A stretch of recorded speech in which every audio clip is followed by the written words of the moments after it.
ওনারা একটি স্বৈরাচারী প্রশাসন চালাচ্ছে। আমরা এই স্বাধীন বাংলাদেশে কখনো এই স্বৈরাচারী প্রশাসন আমরা মেনে নেব না, বাংলাদেশের মানুষ মেনে নেবে না। আমি সাবেক শিক্ষার্থী হিসেবে কুয়েটের আমি কখনো মেনে নিতে পারবো না। একজন ভিসি স্যার তিনি এই পর্যায়ে আসতে হয়েছে তার, যেখানে হচ্ছে তার শিক্ষার্থী হচ্ছে অনশনে বসতে হয়েছে।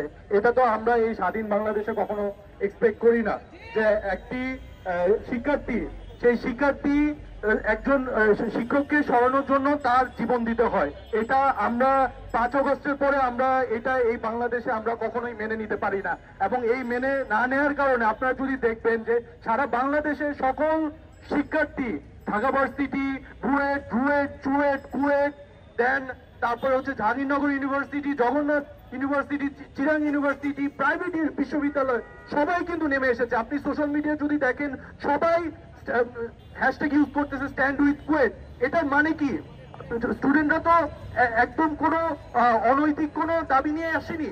তারা হচ্ছে ছাত্র দলের যে ক্যাডার, চিহ্নিত ক্যাডার, আমরা সোশ্যাল মিডিয়ায় দেখেছি, তাদের রামদা নিয়ে হচ্ছে তাদের উপর অ্যাটাক করেছে।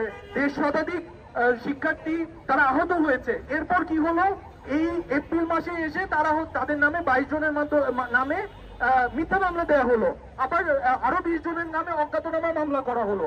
তারপরে কি হলো? তার 2 দিন পরেই আমাদের যে ভিসি স্যার তিনি হচ্ছে 37 জনকে বহিষ্কার করলো। কোন বেসিসে? আমরা কিন্তু কোনো এটার ব্যাখ্যা পাইনি, কোনো টিচার ব্যাখ্যা দিতে পারি না। ইভেন শিক্ষক সমিতি তারা পর্যন্ত এটার কোনো প্রপার ব্যাখ্যা দিতে পারে না। তার মানে কি? তার মানে হচ্ছে ওনারা একটি স্বৈরাচারী প্রশাসন চালাচ্ছে। আমরা এই স্বাধীন বাংলাদেশে কখনো এই স্বৈরাচারী প্রশাসন আমরা মেনে নেব না, বাংলাদেশের মানুষ মেনে নেবে না।